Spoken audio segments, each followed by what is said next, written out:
and sat down, and I was like, well, that was kind of disappointing. It was a lot disappointing as far as I was concerned, because I had some things I wanted to say to him. But anyway. Well, that's neither here nor there. Yeah. Well, you got that thing at 4 that you're going to go to for TR. I probably won't even go home. I'll just stay up here. Yeah. So, but if we get going in an hour, it'll be like a quarter till 4. Yeah. So you won't have long and too late. So, well, we'll kick them in this donkey. By the way, I do not advise that. They kick back, and theirs is much harder. But welcome back to the air. I guess. First off, for those of you who saw my video last week about Mac and his surgery, he is doing better. He's home. We are waiting for results of the biopsy just to see, is it benign? That would be amazing. If it's malignant, well, then the next step is to do a full body scan to see if it's anywhere else. But right now, the only struggle we are presently having is trying to keep a 4-year-old black lab bored. Mm-hmm. And we are failing. A 4-year-old black lab does not sit still very well. But he is doing good. He is not up here today. He is being forced to rest. I didn't need a chance for him to jump around, and we're just trying to limit his movement just because of the location. So we are back. Where we left off was we completed chapter 7. We are going into chapter 8. I read through it a bit last night, and then again this morning. It's been a very off and on stressful week, so I didn't do as much reading as I would have liked. But in my reading today, the biggest thing that stood out to me, and I think it'll be the primary part of our discussion today, is as a kid in Bible school class for little kids and all that, we're always taught the flood came, it rained for 40 days and for 40 nights. Noah had some animals. His family was spared, and then they began a new life. Until, honestly, until about 4 or 5 years ago, I still believed that. I was taken back when I realized that the flood itself actually was somewhere in between. I'm saying somewhere in between because I have read 4 different sources with 4 different number of days, between 370 to 377 days from the time it began till all the water had receded from the earth. So just over a year. And something that stood out to me as well as Scott is something you have said, that in the context of this time frame, their Roman years were based off of a 360-day calendar, not a 364 like we have. So in all the different things I looked at, they all agreed with the 360-day year. It was it 10 to 17 days longer than that year. That I couldn't really get a definite this is what it was. But the fact that for so long I missed that. It rained for 40 days and 40 nights, and I always thought that was the end of it. That makes 80. Well, 40, no, it's still 40 days. 40 days, 40 nights. Well, the day and the night's the same day. It's just light or dark. Well, I don't know. In Genesis 1. You got him started. Okay, here we go. But evening and morning, I just don't get. Yeah. But it got me thinking. At what point? I mean, I don't remember much of my childhood teachings in a church or in the church. I just remember the stories that were told on the level of the child. I mean, that's just what it is, and this is one of those stories. But I mean, I was 35 years old before I realized it was more than 40 days. Mm-hmm. And I mean, I felt like a moron that I didn't know that. But, you know, it got me thinking because on Wednesday nights, well, now that school's about to start up again, we'll get we'll get back more into a structured path. But I work with the 7th and 8th and grade boys on Wednesday and on Wednesday nights. And I feel like by the time someone gets to youth age, this story should be more elaborated on, taught at a deeper level. Now, I don't know if it is or not. I don't work with our 1st through 6th grade kids. I'll go to kids camp from time to time as the medic or an extra adult set of hands. But I don't know their structure. Now, I do know that the people up there who are teaching it now and who run that department of our church are doing a phenomenal job. They all are very scripturally sound, and it got me thinking. I'm going to have a chat with them just to see what their thoughts are, because was it just my fault of not being involved, or was it a different way of looking at children's church 25 plus years ago? Well, I mean, as somebody who I used to teach at the children level. I guess I did it. I taught a Sunday school class for about 2.5 years. There's several thoughts that I have. I mean, my first thought is the milk and meat. Mm-hmm. You know, where the Bible talks about, you know, we need to wean from milk to meat. Right.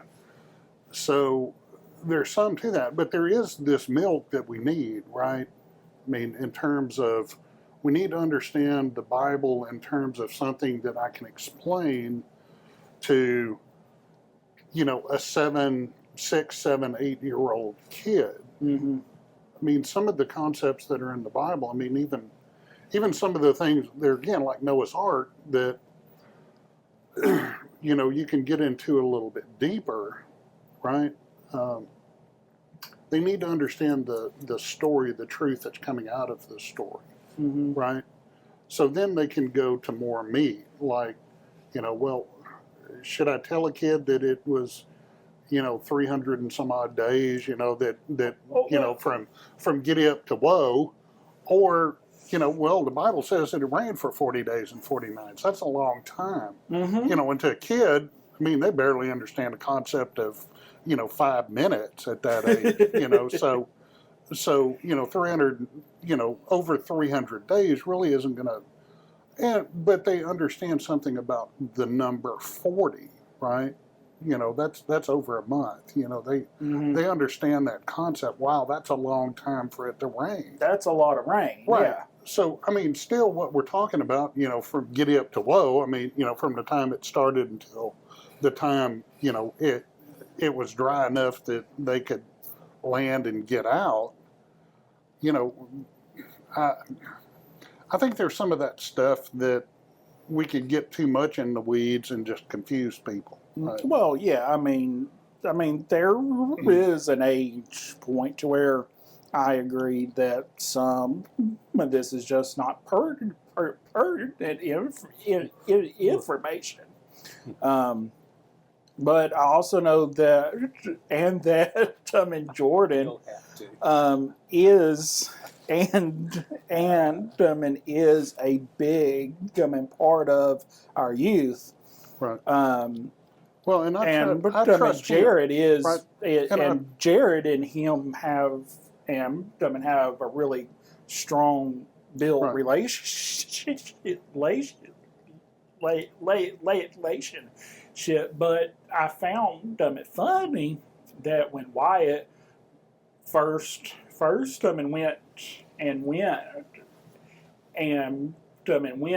to youth last year, I forget, it was one of the first couple of Wednesday nights, he announced to all the new 7th graders that Bible story time is over. And you've heard the stories. Right. Now it's time to dig in and learn. Good and for him. so, Good for him. oh yeah, Jordan is very and the way he teaches in the youth is very. It draws me in most of the time. I lose focus of looking at the kids and all that, and I find myself focusing on him, and because he just has this way to present things that is for a youth a phenomenal way, something I did not have as a youth in a teacher. Well, there again, you have to. We're blessed. We're blessed. I think that we have, we have some good people that are there in the youth department that are doing what needs to be done. But yeah, I mean, I suppose that's part of what bored me, by the time I got into junior high school, which bored me about church, because it was like I was hearing the same stuff over and over again. And it was like, is this all there is to it? If that's all, I know this, why am I here? Right. I understand this, and, I got questions, right? So what about this? What about that? What about something else? And instead of somebody teaching me,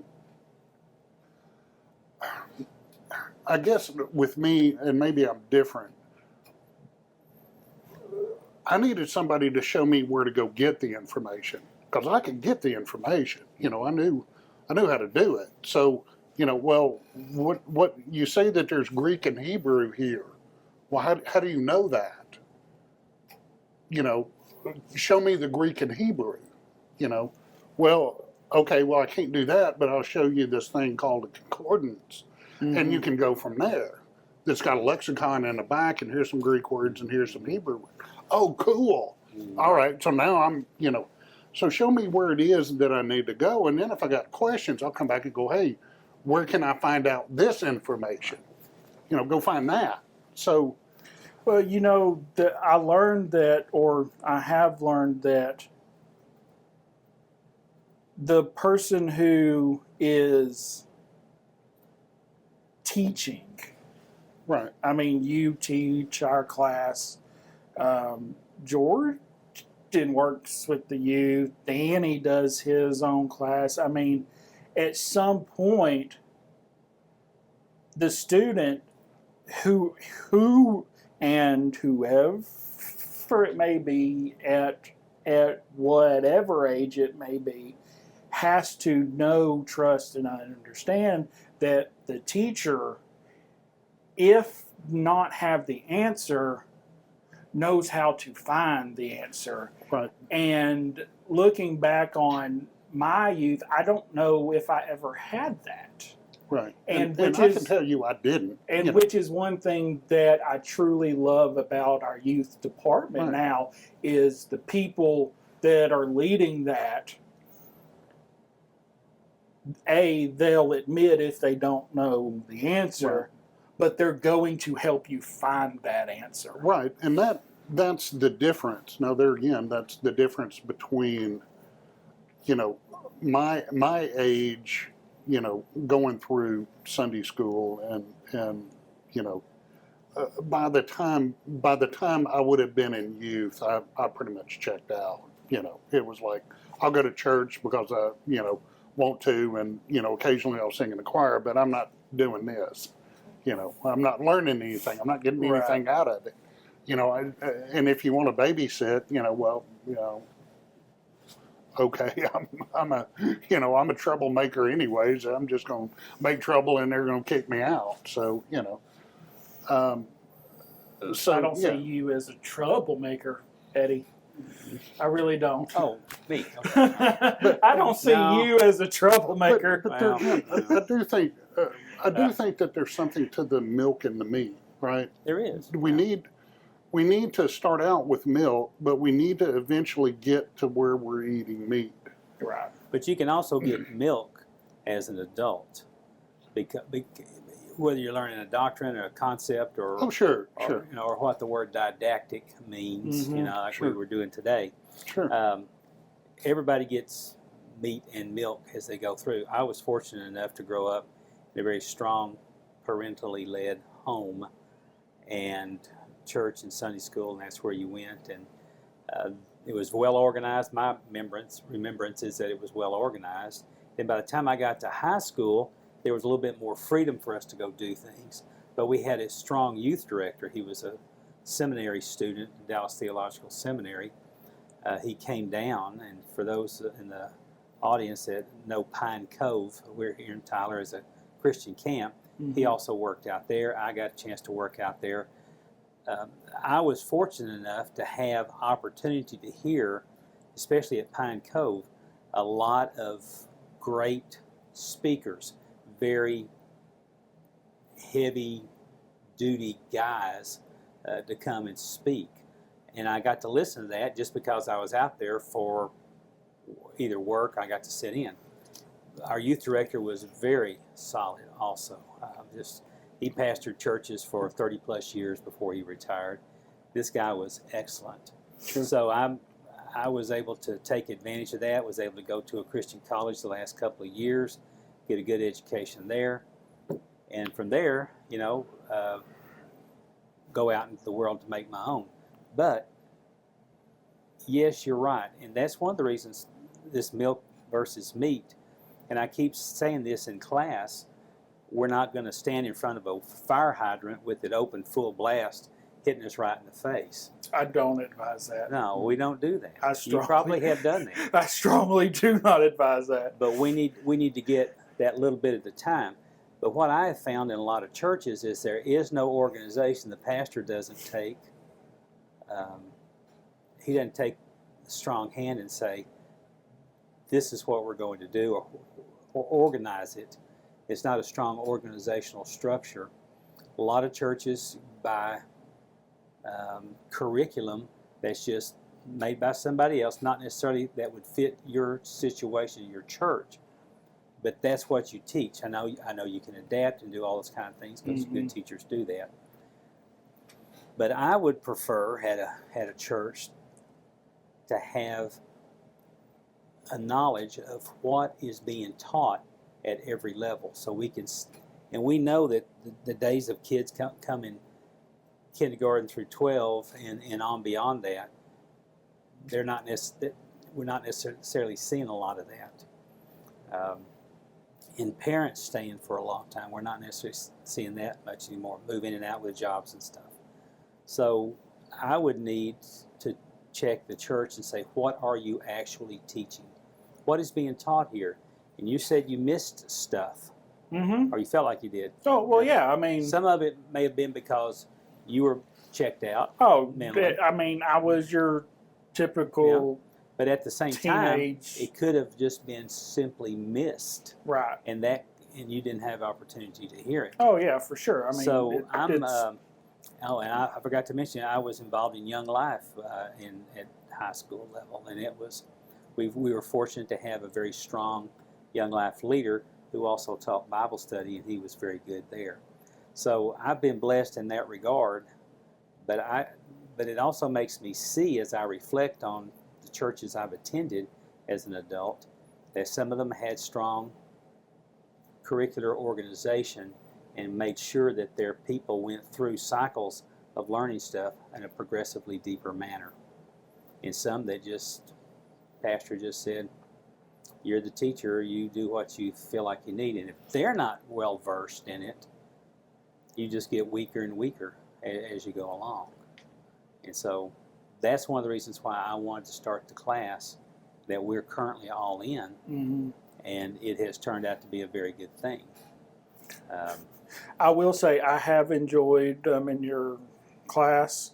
I still enjoy your class. I did not ever plan to fill in for you. I came to your class strictly because I had a meeting with our pastor one day, and he told me I have two choices. I can start attending your class, or I can create my own class and teach a class. So you didn't suck it up and I just came to you. I came to you. Well, it's been a good thing. Which has been great because you have challenged me to step into that role. Mm-hmm. And while I don't enjoy that 50 minutes that I'm in that hot seat, mm-hmm. the preparation, mm-hmm. I thoroughly enjoy. Yeah. And because I'm getting to dive in and dig and learn and see and get perspective and knowledge and all this stuff that I would have never done on my own. Mm-hmm. I like to think I would, but the realization is, unless I'm challenged, I'm not going to put forth the effort that I should. And it sounds like that was a lot of your stuff too, is you were bored. Yeah. Just being in the the cycle of just the repetitiveness and. Well, no, I don't want to sound like that. All of the people that were around me were idiots, because that isn't the case. I mean, they were good Christian people and understood the Bible and taught it well. But there again, I had questions that they didn't have the answer for. So if they didn't have the answer, I needed to find the person that had the answer, or could tell me where to find the answer. And because I got a lot of, funny looks in people's faces, well, I wound up going to a whole lot of places that I shouldn't have gone for the answers, right? So I felt like sometimes that I was, taking one step forward and two backwards, right? So looking back at it, I'm not sure at the time I understood that, but looking back at it, I know there were times where I was moving in the right direction, and then, all of a sudden, whoops, what's this Buddhist stuff? That's pretty cool. What's this about?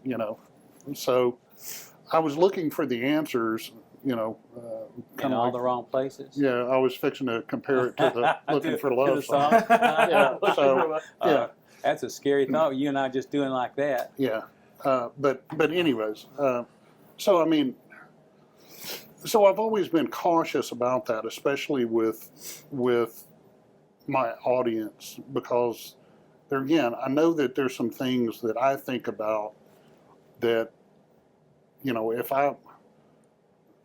if I was to have taught to even my children at that age about it, they'd have glossed over and, you're an idiot, and why are you telling me this? I don't understand, but about 4 words that you said in the entire, hour and a half conversation, so why talk to them at that level? Or again, But you got to know your audience. Right. When you're sitting in front of folks, you got to know. You don't know where they all are spiritually to the depths that they are, but you've got to understand, and you've also got to react when you see their faces when you say something, and you've got to be able to read the room, for lack of a better term, and that's what a good teacher does. And see, I see Scott at whatever time he chooses stepping out and having a class of his own, and I applaud him on that and say, go. And do that voodoo that you do so well. That's right. So we watch the same movies. That's scary. Yeah, that's scary. And so, Blazing Saddles is the movie. I'm sorry. It's pretty, and actually, that is, well, I can do that movie from beginning to end. Oh, that's, okay. I'm with you mostly on that. But subbing's a good thing, and I wouldn't mind doing that in other places, and I've gone out. But what y'all have done, y'all have allowed me a luxury of being able to go out and sub in someplace else, like with the high school or another class when somebody's sick. Right.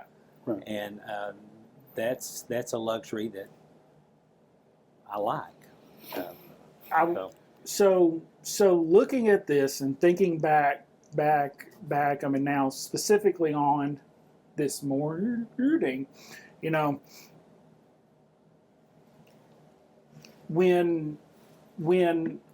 I was, I really hate to use this term around y'all because y'all laugh at me, but when I was younger, Not much. I get it. I always took truth as what I heard from any, religious teacher or leader, be it the preacher or a Sunday school teacher or a youth leader or worship leader or whatever. I always took them and their word for it. And it wasn't until about 4 or 5 years ago that I began to do the 2 simple words you used this morning. Read it. Read it for yourself. Read it. Read it. Yeah, read it. And which is when I learned, okay, yes, it rained for 40 days and for 40 nights, but there was 330 more days. So what were they doing? And of information. And so, I did a Google search, and one of the places I like them and to use is called answersingenesis.org. It always has some interesting stuff. It typically has at least 2 views on a topic. It's not just a one-sided deal, and on most things there's a couple of points of view. But I found this neat little timeline that breaks down the days. So you have the rain for 40 days and for 40 nights. After 150 days is when the water starts to recede. So you have 110 days there that there was no rain, but nothing was changing. They're just floating around on In a big old boat. giant boat that's bigger than a football field. They couldn't go outside. Couldn't go outside. Had to smell all the entrails of everything that was there. That had to be an awful long 110 days. I mean, if I try and put myself in Noah's shoes, I mean, we don't get a whole lot of context in Scripture in that time frame, but I would say it's safe to presume that there was back and forth communication there. I don't see Between whom? between God and Noah. I don't see it being as much communication as God had with Noah. Noah walked with God up to the point of the rain starting. I don't see communication dying. I just, Or him I saying, can't fathom that. or him saying, "I got it from here." Right. Yeah. I mean, I could be completely wrong, and if I am, I'll take it. But it's just one of those things to me that Well, I mean, if Noah walked with God, I mean, we've done discussed those three words carry a lot of weight. That he was not a perfect man, but he made God intentional. well, let's look at it this way. So at this point, we got three people that fit that criteria. Mm-hmm. We got Adam. Well, Adam and Eve. We Well, got Adam. Four if you Yeah. count them. Okay, so we got Adam and Eve. We got Enoch, and we got Noah. And Abraham. Well, at this point. At this point, in the yes. story. Okay, so one of them, two of them failed miserably. One of them got toted off, just vaporized into heaven. Gone. Right, and at this point, what has Noah done? He's done exactly what the Lord has told him to do, Mm-hmm. without question. Right, so I would agree with you. What I'm getting at is, I would agree with you at this point in Noah's story. Mm-hmm. He's been as obedient as the other three were before either they failed miserably Or disappeared. Right. So I can't see why Noah would have not Been in communication. had some relationship with God Right. still. Right. So we're at day 150. The waters begin to recede. This is 8:5, I think, is where it really starts. The waters continue To abate. until the 10th month. Right. So looking at this little timeline, it took 74 days after the water started to recede for the tops of the mountains to become visible. Now, when Shane was here and we were talking about, the rain coming and it beginning to completely flood the earth, we were looking at depths. I think it was chapter 6 when it says it went so many cubits above the highest point. This says it was 20 feet above the highest peak. So 20 feet's pretty tall. So you're talking 74 days from the way my CSB described it is when the waters begin to recede. We're not given specifically how they begin to recede. It just gives us that God moved. The winds blew, God moved, and the waters went down. That's what we're given. So what do you think the draft of the ark was? How far did it stick below the water? I don't, I don't know why that thought came to my head. You said 20 above the highest mountain. So how deep was the draft? well, the ark was 45 feet tall. I think is I what don't what it was Yeah, I 45 think feet that tall. was Somebody from- could probably figure that out with math. I think that was from about, the tallest point of Yeah, the ship. so I figured probably 12 feet, give or take, 12 to 15 feet. Yeah, it's kind of hard to say because I don't know how. Yeah, I don't know how. I don't know know how what the buoyancy wood works weighs. in Yeah. large ships and tankers and all that stuff. Yeah. Well, But- somebody could figure it out. Oh, I'm sure there's a ship person who understands Well, that. I mean, And it was my also kind dad's of a got- special kind of boat too. Right. It wasn't a boat that was designed for anything but keeping stuff alive for a period of time. I mean, my dad's bay boat will run in 5.5 inches of Just water. water. I mean, it's very shallow. So I mean, Well, but most of the older boats wouldn't. That would go any distance, right? mhm. But there again, this boat wasn't made to go a distance. It was just made to be float. there. Yeah, it was Float. made to float. Just float. So I don't. No rudder, no nothing. Right. We don't get the dimensions of the rudder and how big the sail was, or how big the steering wheel was. So we don't get any of those measurements that I remember in the No. story. So we're 224 days in when they see the tops of the peaks.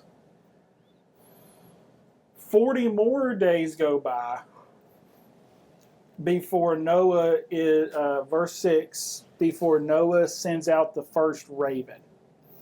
That's a dove, isn't it? No, it's a raven at first.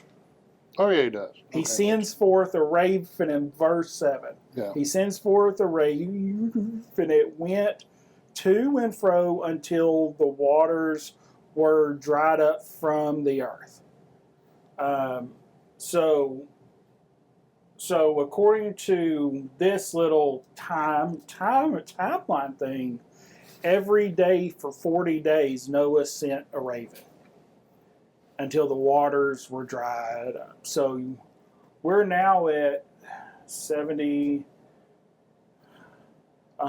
114 days from the time the waters began to recede to the time the dry land appears, per verse 7. That's a long time. I mean, my brain just can't fathom being encased, and I use that term because that was just the first one that came to mind. But Noah was not even allowed to go out of the ark at this point. I mean, he was still crack a window, send a bird out. Yeah. Well, they had to have ventilation in there.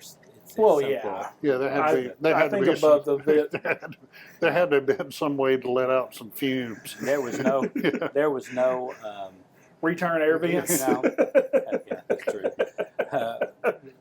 There wasn't a break. You didn't have days off. You didn't have the ability to rest. No vacations, like go take a cruise or something. Well, Yeah. I think.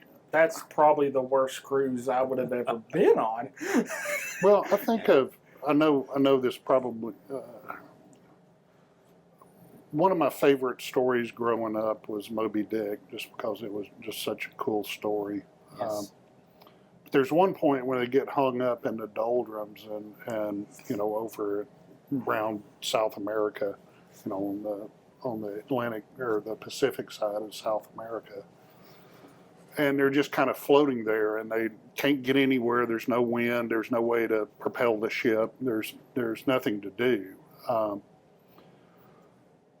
So that kind of always made me curious. So I was reading other nautical stories, of that same time period, of that same area of the planet, just because But yeah, I can. That's what I imagine it as. I've never been, in that part of, in a boat that didn't go anywhere. But I would have to imagine that it would be something like that. I mean, there's nothing but water that you can see forever. The only way that you know which direction something is because the sun, sun rises and sets. Mm-hmm. And you're there until wind blows you in a direction. And you don't care what direction it is as long as it moves the boat. Right. I mean, it's just. I can't. I'm like you. When it gets to that point, now the stories that you read about that, it isn't near as long as they would have been in that boat either. I mean, we're talking maybe 90 days, which in the middle of nowhere without any fresh water or food running out is going to be kind of difficult. So, anyways, yeah, I sympathize. That just kind of blows your mind. It does. So we're 3/4 from our way done. So in verse, where does it start at? So in verse 8, another time spat has gone on. So 40 days of sending the raven out. And then he starts to send out the doves in verse 8. And it says, Then he sent forth a dove from him to see if the waters had subsided from in the face of the ground. But the dove found no place to set her foot, and she returned to him at the ark, for the waters were still on the whole earth. So he put out his hand and took her and brought her into the ark. So at this point, we start a 7-day cycle. He sends out the raven for 40 straight days. Well, on day 41, he sends out the dove. The dove comes back with nothing. So now we wait another week, and he sends the dove back. Again and again, he sent the dove back. I think from this timeline,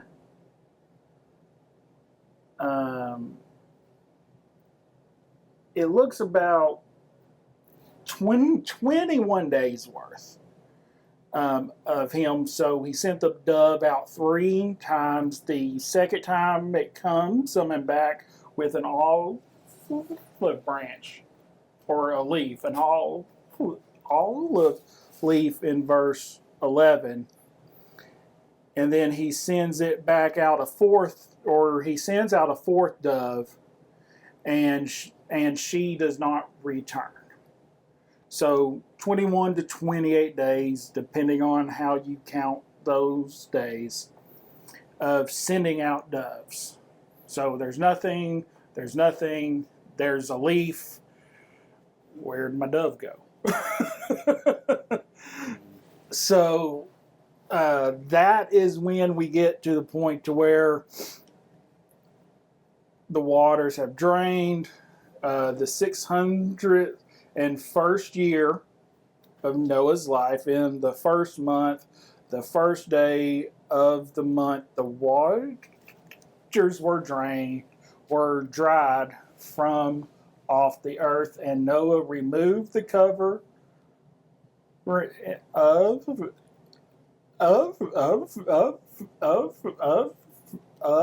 the ark, and looked, and behold, the face of the ground was dry. It was in the 7th month.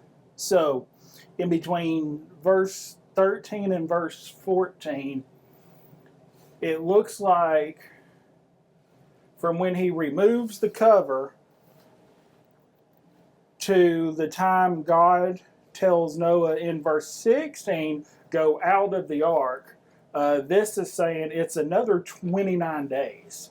So another month goes by after he sees the ground is dried up. He takes off the cover. All the fresh air flows in at that point. But it's another 29 to 30 days before God says, go now, leave the ark, you and your wives and your sons wives with you, bring out with them you everything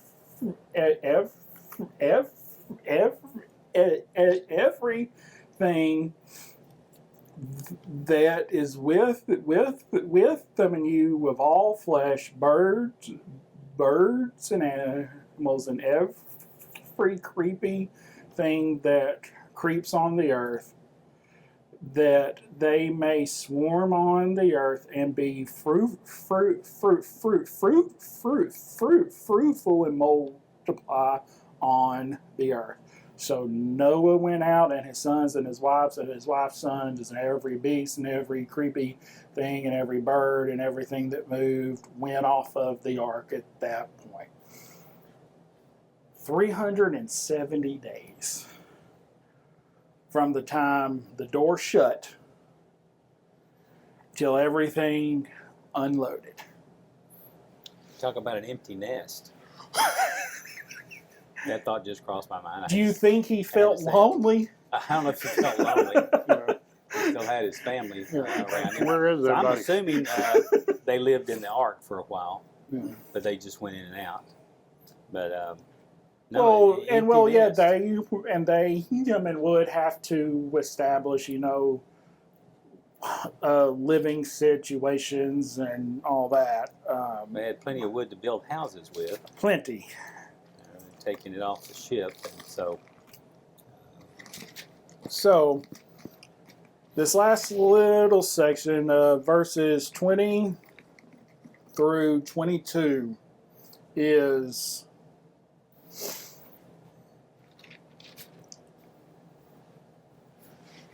some books would call this the first covenant. Some call it the second covenant. They consider Adam and Eve being fruitful, creating man as the first covenant, and the Noah covenant with them and God being the second. I have read it both ways. They mention them, but one talks about Abraham and creation as a covenant.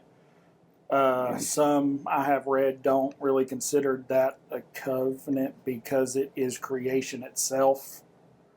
But like I said, I've read that both ways. But it's interesting to me that in this last little part, I'll just read the 3 verses here real quick, and then we'll discuss it for the last 10 minutes. It says, "Then Noah built an altar to the Lord, and took some of every clean animal and some of every clean bird, and offered burnt offerings on in the altar. And when the Lord smelled the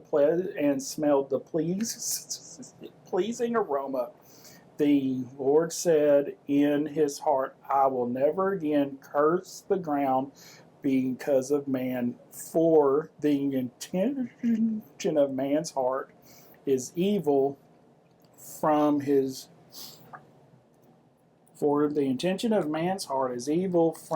youth. Never will I ever again strike down every living creature as I have done while the earth remains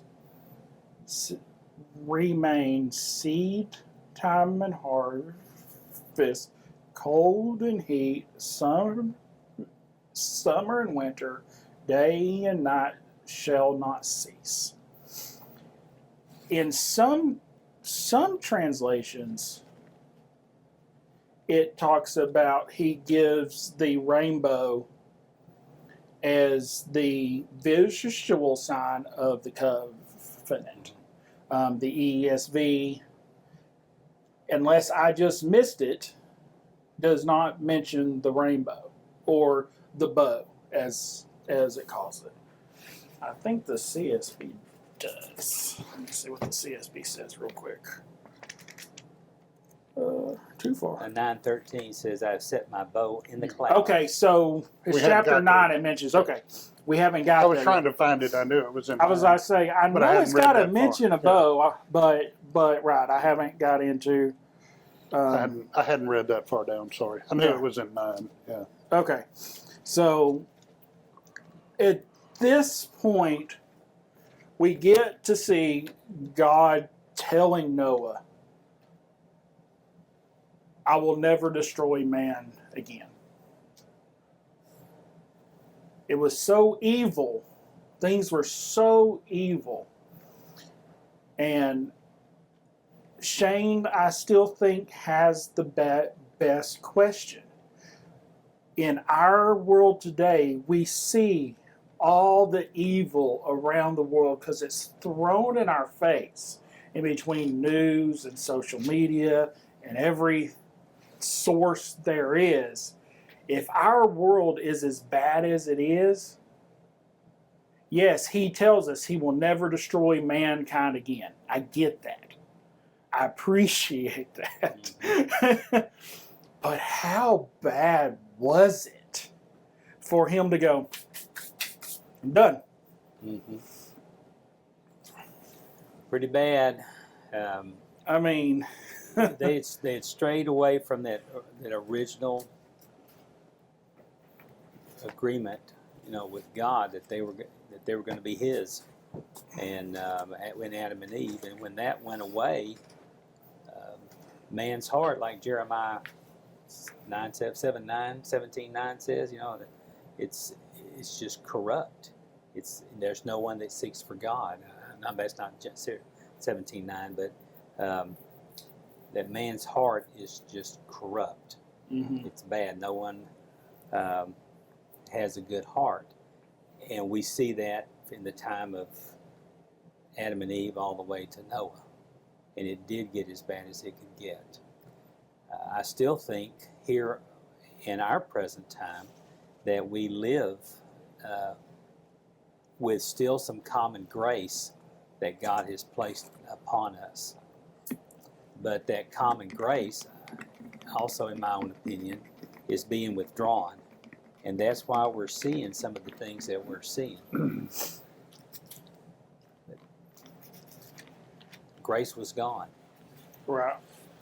Well, I mean, we've briefly had this conversation at the start of our Genesis study, and I think it's a topic that we could eventually do because I've given it thought, maybe about this much thought, but I've given it thought. And one thing I really enjoyed was both of y'all's perspective on things. But what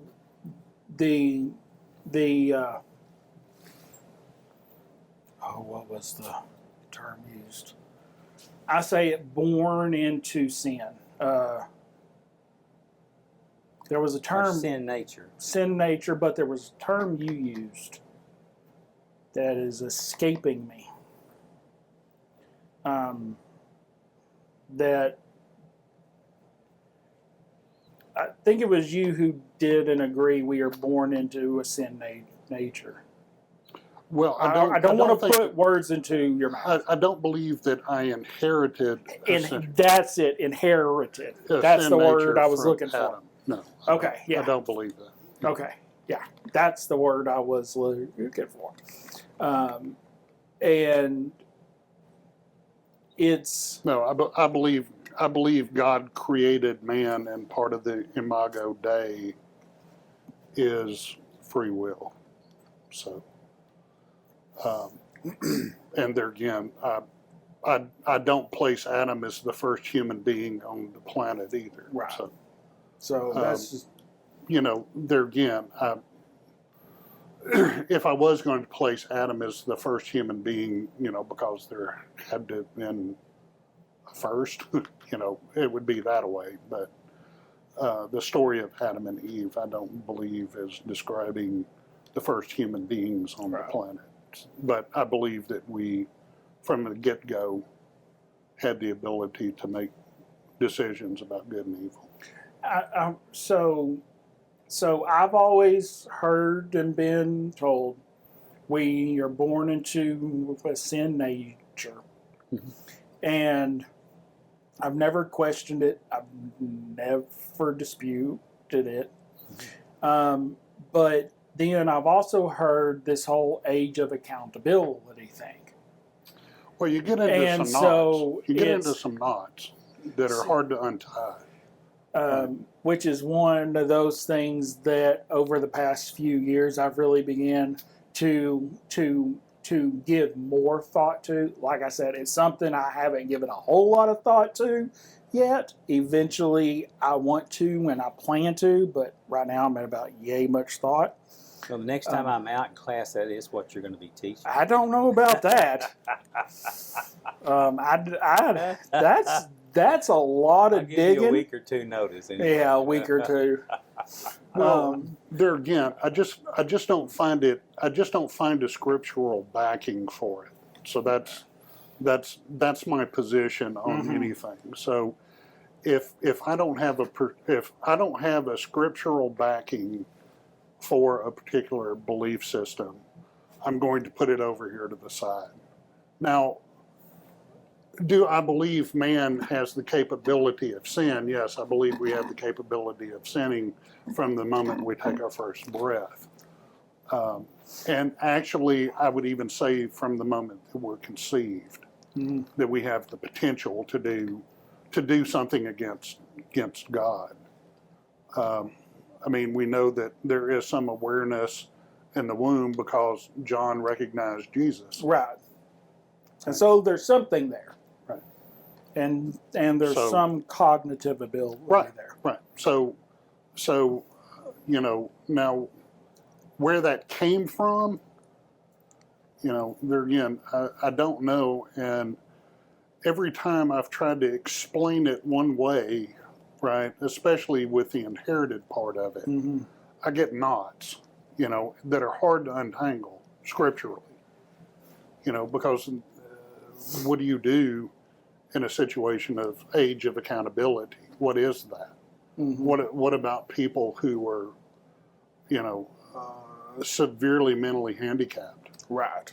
You're telling me that at some point, whatever that age thing is, then if they don't accept that there's, I'm sorry, I cannot believe God would be that cruel. Right. Those are the kind of knots that we wind up getting into with those discussions that I would just assume, let's rethink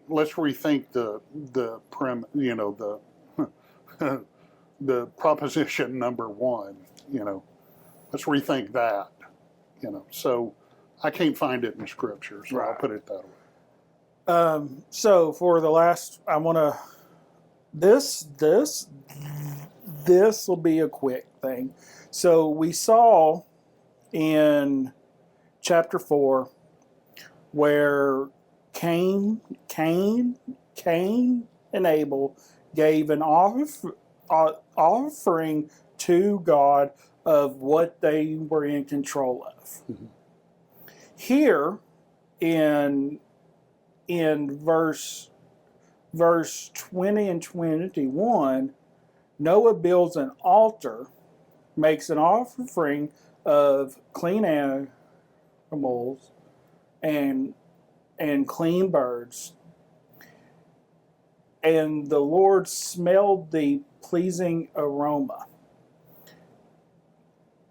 Would this be considered the first time burnt offerings would have been given in Scripture No, that because, that we're aware of? no, Cain and Abel did. But There's did they nothing. give burnt offerings? And is that what it? I think Cain did. Yeah, I think actually, Cain both did, of them are. Yeah, both Okay. of them were burnt. But yeah. Okay, I must have burned the missed fruit. that then. Yeah. So, But my question is where does the clean come from? right. Because the clean hadn't been invented. Established yet. I mean, We- clean we isn't need to- really we need to go established into until a different book. Leviticus. Yeah, we got 2 books. Yeah, we read that this morning. What was Yeah. it? Yeah, Leviticus we got a couple of 10, 1 through 3. yeah. 10. I think it's 11. It's Leviticus 11. I think I saw is when it mentions clean and unclean is when you get the But law there for again, it. I mean, So that to me, if there was some redaction that happened with that, I mean, I'm okay with it. You know, what difference does it make, right? Right. Really, but it does lend me to ask some questions. So, What doesn't? yeah, actually, my dad wanted to buy me a 16-pound shot put and see how long it'd take me to disassemble it Yeah. when I was about 2. so next week we Or an will 8-pound or whatever that. Yeah. we will go over chapter 9 and get into probably one of my top 5 favorite verses of Scripture. Chapter 9, verse 3 says, "Every moving thing that lives shall be food for you. And as I gave you the green plants, I give you everything." God gives us meat. Well, we're no longer bound by plants and fruits. We are given meat. So Grilling veggies. well, and there again, I don't know the context of that. right, it's I'm going to vehemently disagree with simple words. that they weren't eating meat long before that time. Right, simple words. I give you everything that moves. That tells me we can eat meat. So, guys, thank y'all for being here. To run the Areopagus group out there. If you saw last week's, and if nothing else, you gave a prayer for Mac. I appreciate y'all, and we will see y'all again next week.